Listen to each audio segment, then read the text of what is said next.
I didn't know we were live last time. All right. We're live, brother. We're live? Go ahead, hit that intro All right. again. Take two. What's going on, everybody? Welcome back to the Contractor Secrets Podcast. I'm your host, Eric with Premium Painting. We are recapping another day out in the field, estimates, site visits, you name it. Drop your Q&A below because we are live. So we want to answer your questions as well. What is going on, guys? So we're going to let you guys kind of pour in a little bit. I think Eric did a pretty good job in that intro. Our goal is to give you guys some insight on, really just some sales and marketing problems or questions you have. So I'm probably going to help with the sales side. Eric, too, now that he's been in the field with me. And if you guys have any marketing questions, we're here to answer them today. We'll be here for probably about 20 minutes. Really quick recap. Eric came with me just for you guys who don't know, first of all, who I am. My name's Tanner.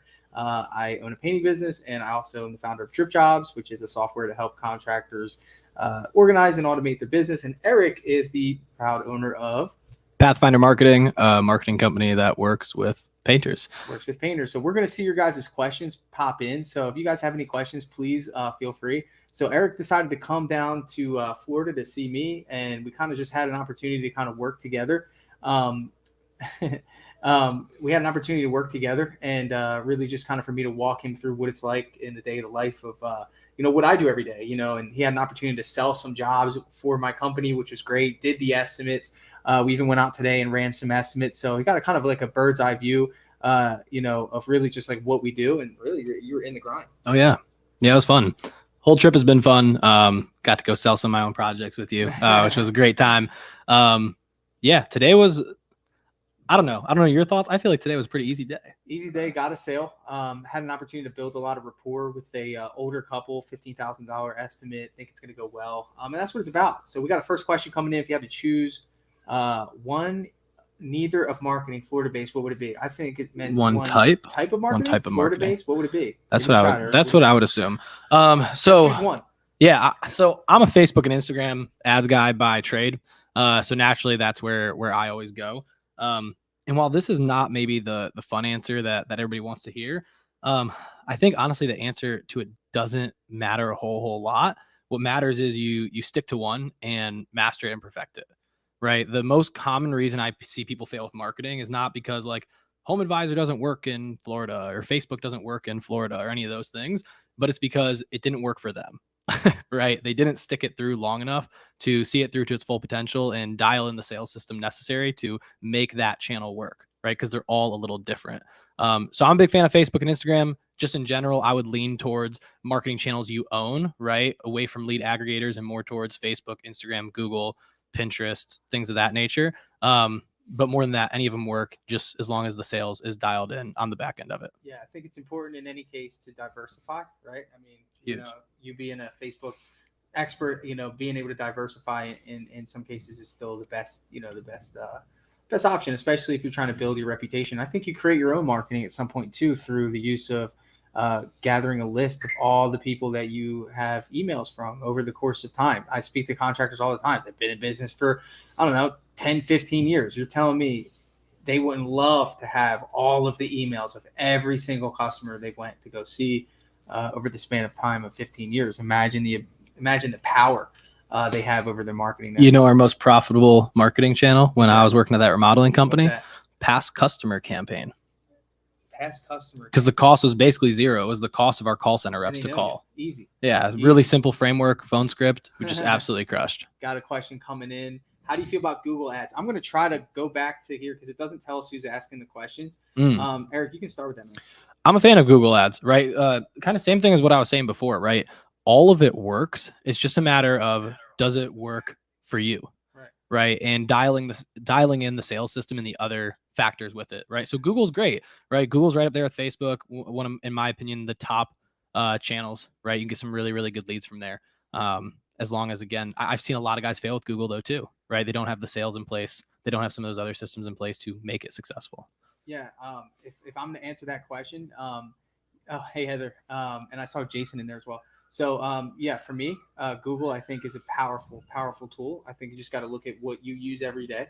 I think you have to understand the difference between Facebook and Google Ads, right? I mean, yeah, they're different. Different customers, different process, different, whole different world.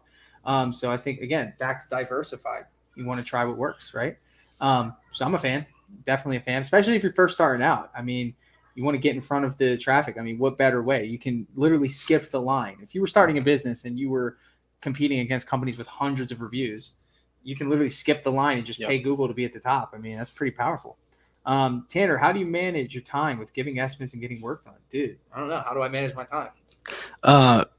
You're running around like a man with your head cut off the whole day. It's phone calls in the car. It's it's some of those things. But I think honestly one of the biggest takeaways I had from hanging out with you here is you have A players on your team, which make you doing Dripjobs and some of this other stuff a lot easier, right? You got what, 3 crews running now and like no full-time project manager, right? Why? Some of the crew. Yeah, but like why can you get away with not having a project manager at this stage in your business and having just crew leads, right? Because they're all studs, they're all rock stars, they're A players.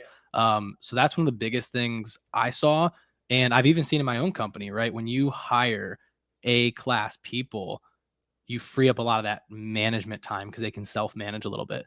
And in a startup company, in a small business, you don't have room for anybody but A players. Yeah, no room. You can't have it. I mean, especially early on. And I think that's when we compromise most early on in business. Is we pick people that easiest barrier to entry, right? Hey, can you start tomorrow? And I think that, early on is when you should make it the highest priority to find people that want to grow with you and be an A player.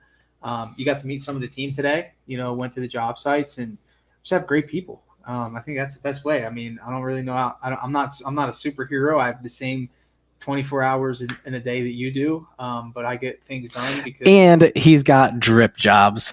Yeah, that's but actually, I mean, it does save you a good bit of time. I mean, how many customers did you not have to call because you just rescheduled right on there? I mean, so there is some of those things. Just being able to kind of manage my business on one software. I can't, I take my own medicine. Dripjobs is a huge part of what I do. So if I wanted to use Facebook, do you have material on how I can get started with that? And if not, who do you recommend to teach me? So in other words, like if you were to do it on your own, you want to take that one? Yeah. There's a lot of great resources out there, both paid and not paid. YouTube is a plethora of knowledge. That's literally where I started when I was learning Facebook ads for e-commerce stores when I was just a broke kid in college. Right. So honestly, feel free to shoot me a DM. I'm happy to send out some resources and lend some advice. Hit up Eric at Eric Fozz. Yeah. He's a wealth of knowledge, and at the very least, probably just give some good advice. Yeah, for sure. I got you. It's a wild world out there of information, so just make sure the best thing I would say is just do it. And see what happens. Yeah, you will learn. You'll learn the most by doing it, right? If you're like, I want to learn Facebook ads myself, like you'll learn the most by watching 1 or 2 tutorial videos and then going and doing the dang thing. Then again, I will say, in the same way. We don't tell homeowners to paint their house. You want to make sure that you're looking at an expert, to really, because at the end of the day, if you're spending money on Facebook, you want to make sure that money is being spent to the most optimal way. And that's what a marketing company does. That's their job. Literally, they're like asset managers for you. For sure. How do you give discounts without devaluing your service? Awesome question. Great question. Thanks, Burgess. Yeah. Thanks for bringing Burgess is the man. Brother, one of the best questions. The first thing is that you have a couple ways to do this. Like, in other words, I think that discounting in itself could go one of 2 ways. If you just come out of the box and say, here, this is your discount without a solid, authentic reason behind it, then you've just devalued your service. But in other words, like if I have a crew that definitely needs work and I price my job perfectly and I say, listen, here's the deal. If you allow me to earn your business today, I'd be willing to give you a price break on this simply because I have 1 slot to fill at the end of August, and we're really eager to get that done. But that would only be good if we were to do this today. And I think if you frame it like that, in other words, make a discount actually be something that they earned by giving you something in return rather than something that you just hand out like cookies, right? And I think that's how you protect yourself from devaluing your service as long as you have some weight to that discount. I hope that helps. And I'll take it a step further even by not just a discount, but any sort of like step down you use, any value proposition you use to get the deal today, right, is the same thing. Right. And we were talking about that earlier today on one of the estimates we were at. The guy was talking about how he owned all this real estate and all this stuff. Like money was not going to be an issue for this guy. That was not going to be what got the deal across the table. True. It was going to be what he valued, quality, certain timelines. It was going to be other value propositions rather than money to get that one across the table because money was not the problem we were solving for him. And I don't think that discount always needs to be the go-to. I think I Exactly. like value propositions too. So when you think of discounts, like taking money off, I like to try to get creative. Like, hey, you know what? I noticed that your screen has a hole in it. Here's the deal. If you allow me to earn your business today, I'll send my screen guy over and he'll get that fixed for you. You know, in other words, like that's a pain point. They probably look at that screen every day. Probably going to cost you $200, but it's better than saying, hey, we'll give you $350 off. So I think it's cool to be creative in that regard as well. Absolutely. Another question coming through. What do you use to come up with your estimating price? My trouble is coming up with a repeatable way for coming with a price. Taryn, what's up, brother? Thank you so much for adding in your question here. So we have two different ways that we price. So you have interiors and you have exteriors. I think the best and most easy systemized way is to price based off your costs. So in other words, only you know your costs. And when I say costs, you have your labor and you have your materials. So in other words, materials is usually paint. So a lot of us can guesstimate how much paint we're going to use. That is not the hard part of pricing, right? Many of us can come really close. And in most cases, we can overestimate. So that's pretty neat. So it's not so much knowing how much paint we're going to need, but it's really the labor. That's the hard one, right? Identifying how long it is going to take our team to do a job. So it's a very deeply rooted question, but I'll try to keep it simple. The first thing is you got to have consistent job types, right? I mean, if you're taking a bedroom here and a living room here and a bathroom here, and like that's hard to create a system. We only take full houses. So we look at the square footage on interiors and we price it based off of a square footage price that makes sense in proportion to our margins. You saw that. So in other words, I use a little calculator. You can get my calculator. It's free. It's at sellpaintjobs.com. It's 100% for free. Great domain too. What a great domain. Yeah, Sell Paint Jobs. So you can get that calculator, and really what it does is it tells you to put in your labor cost, and it tells you to put in how much paint you're going to need. And what it does is it calculates your costs of the entire job. So for example, this interior that I went to today, first thing I said to Eric in the car when I was pricing it was, hey, we have a interior that is going to take my team 8 days. So it'd be 4 guys for 8 days. So the system knows how much each person's getting paid. It calculates based off of the 8 days. So that gives me my labor cost. And then I put in 35 gallons of paint. That gave me my paint cost. So from there, really the only thing that I need to do is identify how much profit we want to price the job based off of, right? So pretty hard to explain in this capacity. But I think, I think the first thing you need to do is identify exactly what your labor cost is. Look at things on a daily basis, not so much a piece basis, right? So in other words, how long does it take or how much does it cost you to staff your team for 1 day? And then look at jobs on a daily basis to help you understand what that cost is going to be per job. Does that make sense? Maybe you can interpret it from your perspective. Yeah. I don't know. I feel like you said it pretty well. Yeah. But I think the key to it really is keeping it simple, right? Watching you do it. It came down to exactly that. How much paint are we going to need? How long is this going to take my guys to do it? Any weird other things I need to take into account, right? And then essentially going, okay, what do I need to price that to get the margins I want? In terms of systemization, I think the most important thing is knowing your team, knowing what they can do, and then identifying a metric to base that off of. Like today, I looked at the square footage. I think it came out to $1.75 a square foot on the walls, $1.25 on the trim, $1 on the ceiling, and I think it was $75 per door. And it's like that can always change. It doesn't really matter. How we come up with the price is what matters. And in other words, like what is the profit going to be? And I think it's a big question. The one thing I think I realized hanging out with you for the whole day, which I thought was really interesting, was that it's not as black and white as maybe people want to make it.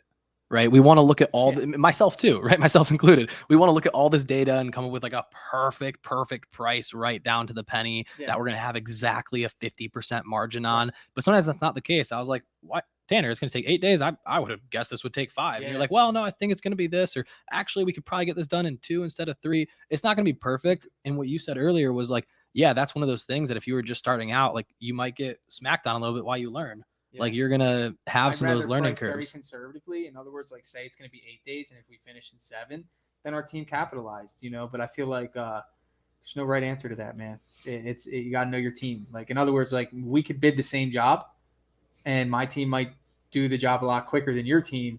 So we're going to come up with different pricing and you might pay your guys different than my team.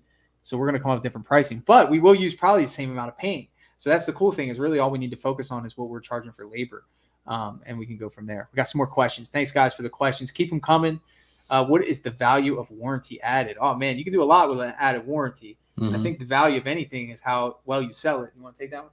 Yeah, 100%. Just like you said, the value is what you sell it. It's a huge piece you can add into your marketing and your sales process, right? It's absolutely something I'd be going over in that presentation. Any warranties you offer, especially like the crazier you can make a warranty, the better. A lot of people just give the warranties that the paint companies give to you, which is fine. It's still a warranty. I'd still exploit that and use that. But if you can go beyond that, I know a handful of guys that do, and it just makes the world the differences, right? It's just like marketers. When we make a crazy guarantee, it gets more clicks, right? It's the same sort of thing. When you can make a crazier promise of a warranty, same thing, more 100%. Customers are going to bite. 100%. And I think, you have to really gauge your customer. Is warranty important to them? I mean, not everyone cares. I think the expectation. Yeah, if they're about to sell the house, it's probably not going to be as much of a selling point. I think the expectation is that the job's going to last a while. But I really think that up north, they do a lot of different things. I think you can pair warranty with different paint upgrades. So in other words, like if you do super paint, you're going to do a 10-year warranty, or, duration is going to be 15 and emerald is going to be 20, whatever, so maybe you can pair it that way. But I think it's a good value add. I think the expectation is, though, that you should come with a warranty already built into your service. And then if they want something on top of that, an extended warranty, then you can sell that. Your warranty and guarantee is essentially like your risk mitigation, right? When you think about like your marketing, your sales process, right? We always need some sort of risk mitigation, because people are like, when people are buying something, they're always wondering, what if this doesn't go well? Right. What if my painters don't show up? What if the paint they put on the walls is crap? What if it looks horrible in a month? That risk mitigation is often what gets it over the line. He's going to do a limited lifetime.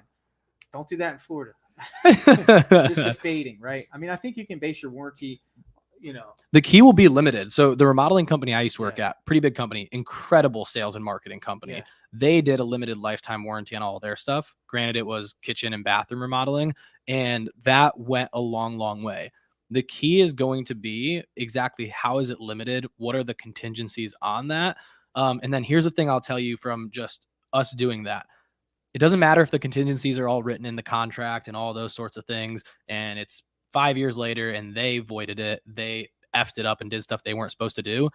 They're still going to be pissed off when they call and they find out they aren't getting their lifetime warranty. So just, if you do that, be prepared for that to come in years to come, right? Even if they didn't read the fine print, it was completely on them, they're still going to be upset about it. Oh. So something to think about. Yeah. But I love, if you can pull it off, I love it. Yeah. Huge. All right, good question here. Love this one. What practices do you guys use to build confidence once you're in a client's home? Come on, man. Take that one. You are me to take this one? Take it, bro. He was with me, so we learned a lot. I think your own way of building confidence, but talk about it from the perspective of someone just jumping in, needing to build confidence quickly. Yeah, I mean, my opinion going into like these in-home sales I did with you is probably a little skewed, just because I've been in sales for a long time, just in different industries. But like for me, when I was just getting started out and really struggled with some of those things, it sounds weird, but it was the silly things, right? It was listening to a song that hypes you up before you go into the house, right? It sounds really weird too, but like making a goofy noise or like jumping up and down, like all those things that sound like silly and cliche that you hear all the time, really, really do help. Here's something where I'll take a step further, which I guess would even apply in this case, going in and selling for you. At a very like deep logical level, right? That's what we can do in a few seconds, like emotionally, to get our endorphins up, some of those things. On a logical level, I think through it, right? And go, why am I confident? Do I know I'm their best choice? Do I know genuinely for what they're trying to do, I am going to take care of them better than any painting company around, right? And if it's not my product, am I confident enough to figure it out, right? I go into that house, I'm super confident in Tanner's company. And I'm so confident that even if I screw something up, Tanner's going to figure it out, or I can pay for it and make it right. So like, I'm not worried about it at all. I trust Tanner's company and everything. So what's the logical confidence behind it? That can help a lot. When I first started my business, I mean, there was a certain level of confidence about me individually, not so much about the project, because we had a lot to learn, and I didn't really even know how to paint a house when I first started, but I knew that I would not leave that home until they were satisfied. So same thing for me when I started out. Yeah. So in other words, like, and that's with anything, right? So the integrity part of your sales process will see through and help you, as long as you believe in having the best interest for your customer, that'll resonate with them. And I think even in the beginning, like you're just starting out, here's some advice. If you're just starting out, be confident in your ability to figure it out. Right. Yeah. You have to be, confident in your ability to figure Will you it do out. everything in your power to leave that customer satisfied? And you If gotta so, be okay if you don't figure it out, you walk away and don't get paid. That's the mentality you have to have. And for me, when I first started, that was it. It was like, look, you give me an opportunity here, you're not going to have to chase me down to get me to come back, to fix things, to make sure it's 100%. We're going to be cordial at your home. And I think really it's just having thanks for the comments, guys. I think it's just having the awareness that your customer is putting trust in you. They don't know what they're going to get until they get it. So, okay. You know what? I had that problem earlier. Hold on. I got to fix my mic. Thanks for the heads up. ooh, wait, mic's not working. No, mine is. I think mine was really, really loud because it was that way when we did the business breakthrough too. Can I pull the next one up? Oh, in terms of confidence? Oh, here, let me actually add this note real quick while you're adjusting that. We might be blurry now. Okay, we're good. Hey, is that better? Can somebody let me know? Yeah, let us know if that's better. So Here's the last thing I'll add on that too. Like we were saying, that's the confidence you have when you're starting out. That's that like logical piece of confidence, right? As your company grows and morphs, then that confidence becomes more so on the reputation, the things you've done, your past accomplishments, all that. So that confidence will morph over time and where you pull it from. Yeah, for sure. And last point, dude, you gotta have confidence in your production. I tell people this all the time. It's literally your production is the name of the game. Like if you're a salesperson, dude, if you don't believe in your team to deliver, it's going to be hard to be confident. So I tell business owners, your hiring is the most important thing you'll ever do. Make sure the people that you bring on actually care.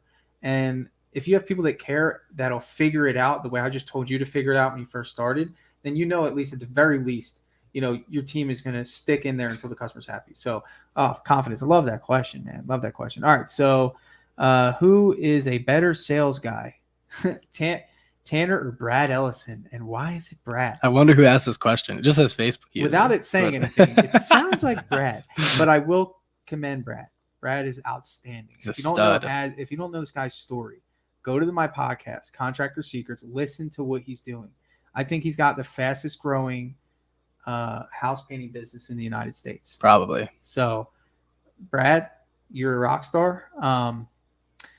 I think you have done really well at recruiting your subcontractors. Mm-hmm. I think that's not easy to do. I think you're no longer a sales guy. I think you're a business owner. And that's what's most important. Yeah. So kudos to you, brother. All right. So apparently my mic's working. I think we got one. If you want to take. Here you go. We got a request here. Can I rent you for a few days to sell? What's the retainer? Those look like Ryan Davis Rockets, but whoever that is, I don't know who that is. We can't see it. So, but yes, dude, the retainer. You might have to put that on your. Maybe that's a new thing. Pathfinder paint turnaround. Pathfinder paint. So guys, paint company rescue. Big, keep the questions coming, guys. We're gonna be doing this for another 10 minutes or so. I think there was one about pricing. If some people say your price is too high or something like that. Did we miss one? Yeah, that big one up right there. Up more. Nope, you just went past it down. Where's it at? Right here? Down. Right there. Well, that's a big one. Yeah. All right.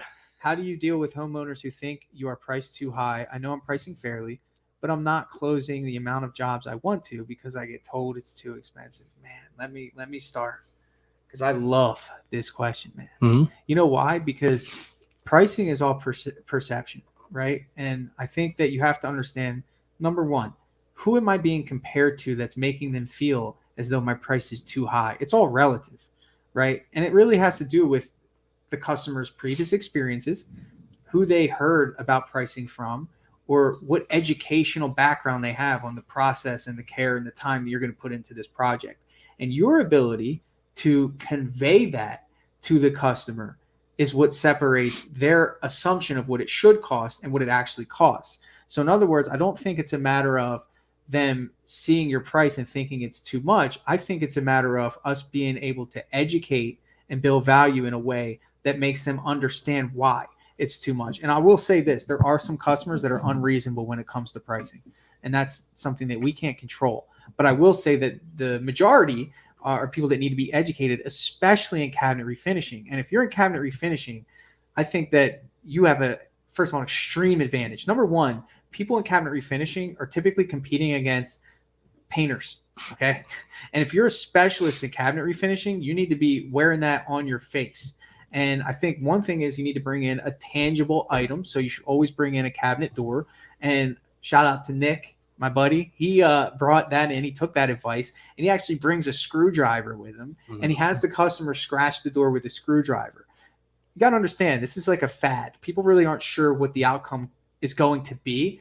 Kind of like if somebody's already gotten their house painted, they know what to expect. With cabinet refinishing, it's like, okay, well, we want to change our kitchen. We don't want to spend 20 grand on a brand new set of cabinets, but we heard that we can paint cabinets. What's the biggest fear? The biggest fear of people who get their cabinets painted is that it won't last, or it'll peel, or something is going to go wrong, right? So here's how you separate yourself. We just talked about a warranty. I feel like a warranty would really fit well in this sector. Mm-hmm. I feel like if you guarantee your work for 3 years on cabinet refinishing, all touch-ups included, then I think you can easily sell that for more than what you're selling now. And no one's going to do that. Second thing is always bring in something tangible. That's so important. Third thing is closing on the spot. Fourth thing is, in the cabinet space, you should totally be pre-qualifying. Everyone that I speak to that uses Dripjobs as a cabinet refinisher is pre-qualifying their customers, because they know that there's a large majority of potential customers that are ignorant to the process, and they don't want to spend more than what they think it's worth. So vetting customers in the cabinet space is something I actually stand behind. Now, I'm not saying you should do that for everyone. I'm just saying it's good to set expectations. And I think it's wise to ask for photos and let them know your process over the phone, and let them know what the average cost of cabinet painting is, to see if it's within the ballpark. And I think that's how you set yourself up for success, because the demand is so high. You have the luxury to do that. So I don't know. I think you can grab some of those. Do you want to hit on that? I mean, you nailed it. The one thing I'll further emphasize, which I think you said that was perfect, is right, finding clarity as to like, why do they think that? Because there's probably a gap in some sort of education. This is a process I call chunking down, which is essentially just asking a lot of questions, right? Being the little kid in the room that's always like, well, why, right? So I'm going to ask, like they say that, I'm going to be like, cool, yeah, like, what do you mean, right? Did you have a certain budget in mind, right? That's a question you ask a lot, right? I'm going to ask those further questions to figure out where is the gap. That way, then I can sell and educate in the direction of that gap specifically. To just further emphasize kind of what you said. Absolutely. I think that, it's all perspective. And I think that, you want to be a storyteller. I use the car analogy a lot whenever somebody tells me that, they're having trouble selling jobs for the amount of money they want to sell them. You got to understand that people don't know what they're going to get until they actually get it, right? They don't know what the team's going to be like until they actually get there. They don't know what the prep process is going to be like until it actually starts happening. They don't know how uncomfortable they're going to be in a kitchen without cabinets and completely bubble wrapped for a week until they're actually in a kitchen that's completely bubble wrapped for a week, and they have to figure out where to eat dinner, right? So if you can alleviate those concerns by way of storytelling and helping them understand that you are a professional and well worth the extra money because of the concerns that you're going to alleviate, I think people will pay more for that. It's the same analogy of somebody paying $20,000 for floor seats versus someone at the same game paying $600. It's the same game, but what's the difference between those two things? The experience. Absolutely. Right. And I think if you're selling someone tickets, you could say, oh, hold on, we got a quick thing. Quick intermission. Go grab your popcorn. Are we back? We are back, just like that. Let me finish that thought, though. The thought is that it's the same thing. If you're pitching someone tickets to a game, you'd say, well, if you're in the nosebleed seats, you're going to have to bring your binoculars. But if you sit on the floor, you're going to get to hear the players talk in their huddles, and you're going to see the refs run right across you, and you're going to experience the game like never before. So I think it's important to be a good storyteller in your estimates. And I think that when you do that, you need to close the job on the spot. Eric and I did a really good thing on that. So let me see. Funny this comes up. Do you have a guy named Steven that works with you, Eric? Yes, I do. Maybe he'll message you about that later. Yeah, hit me up. Here's the going. How long should I be on a sales meeting on average? However long it takes to close the deal. I mean, you shouldn't rush it. If you're painting right now and you don't have time to be there, I think, what do you think? Yeah, don't rush it. We work with a lot of painters, so I've seen all sorts of different sales processes and stuff. I'd say, probably on average from what I see, it's probably about 30 to 45 minutes, right? But I think the key is what Tanner said, don't rush it. Go through your process, right? How long does the question I would ask myself is how long does your process need to be to nail it in and give your customer the best experience possible and give yourself the best chance for the sale? If that's an hour and a half, like that might be an hour and a half. Yeah, I mean, we were at that one today for like Yeah. way longer than I normally were, but we had a good conversation. I mean, I was in there, and then what? We sell another one in 10 minutes. Yeah, exactly. I mean, it was a previous customer. So I feel like, if you know what they want, you identify the needs, go in there, do what you got to do. But, you got to really practice selling on the spot. I think if you want your business to grow, you've got to at least know how to do that. And not so much know how to do that, knowing how to price it on the spot, knowing how to convey your message in an effective way, and then knowing how to close. And that only comes from experience. So see what else we got here. On average, 1 hour is mine. However, your last one was 3 hours. I mean, if it was 3 hours, you should really question if you're letting them dictate the way that the estimate goes or if you're in control. And I think we can easily let that happen, man. I mean, especially if the customer just keeps going on and on and on and on.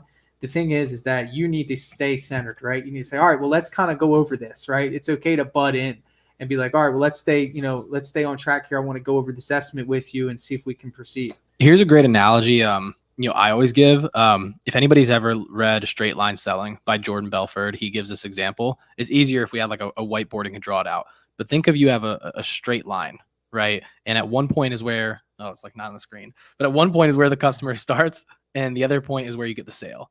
Right? You are going to deviate across that line a little bit. It's never going to be perfect straight across. You're going to deviate off that with conversations about the kids and conversations about this, etc. But we don't want to go off to Pluto, right? We don't want to get too far off track where, it's 45 minutes that we've been spending not talking about the estimate anymore. Yeah, no. So it's okay to go off track a little, but bring it back. Yeah, bring it back home. We can't be staying there too long. Ask the 5 whys. I'd like to know what those are. What are the 5 whys? Do you know? Fishbone diagram? I don't know this fishbone diagram. I don't know, Justin. Maybe who, what, where, when? No, it's the 5 whys. Oh, 5. Oh, yeah, that was self-explanatory. So you're already off track. Clearly, we don't know. So we'll hang around for another minute. Share that book. What was that book? Straight Line Selling by Jordan Belford. Yeah. Yep. So if you guys have any questions, now's the time. We got a few more minutes. Give us a scenario. What have you been going through in your business? What's not working? It doesn't have to be sales and marketing. Get some advice that you can take and run with. Don't be shy. Big takeaway from being with me. What was it? Besides the fact that, I have A players and things, like generally speaking. Dude, that was one of the biggest ones that, like, selfishly is the big thing I want to pick your brain on the most. That's the big one. And I was telling you this, and this sounds bad, but it's not crazy difficult, right? Don't overcomplicate it. Right? Don't overcomplicate it. Build great rapport, have great energy, right? Go in, ask questions. Sales is a very complex game, but we don't need to make it more complex than it is. No. Your process is pretty simple. I took a very simple process and went and closed a job, my first estimate I ever walked in. Yeah. So I think that was a great reminder in this game of business is don't overcomplicate it. Sales. So, well, listen, guys, I think we're going to cap it off. I appreciate every one of you watching this. I hope you get some value from it. Got Eric, the Pathfinder marketing guru. Where can I find you, bro? At Eric Fozz on all social medias, everywhere. At Eric, ERICFOZZ. Love it. Helping to find some root causes. Oh, he was explaining what the that was to a question for a bit ago. Sorry, helping find some root causes, reasons why clients want painting and what's important to them. Absolutely, yeah, man. I think I always start with what's the story. That's my thing. Why am I here? And then, selling in the right direction is important. So, listen, guys, if you don't already have it, I'm going to pop it in here. Guys, please go to dripjobs.com. Get a free trial. Try it. It's really good. You see me use it. Was it solid? Oh yeah. I used it. That's right. He brought it in. It's solid. Not only does it help you schedule your appointments, it helps you manage your whole business, do proposals, send invoices, automate communication, reschedule jobs. I mean, it's awesome. So check it out at dripjobs.com. You get a free 14-day trial. And if you send me a message and say, Tanner, I watched the live stream, I will give you a 30-day trial. So just send me a message, find me, and I will extend your trial an extra 2 weeks if you sign up today. So that's August 22nd. So if we see it come in and you say, Tanner, I got your information from that live stream, I'll give you a 30-day trial, but you got to sign up today. Now that's an example of good marketing and a good offer right there, guys. There's urgency. There's all that. And take that and run with it, right? You always want to give your customers a reason to buy. I think it's important to outline, hey, if we're going to give you something, which is a discount or a value add or something, we want something in return, which is in most cases your business now. So don't be afraid to do that. We need business to build our business and help the people we love and our employees. And it's not a bad thing to ask for business. So thank you guys. As always, appreciate you guys being a part of this. And we'll catch you on the next one. Until next time. All right, see you.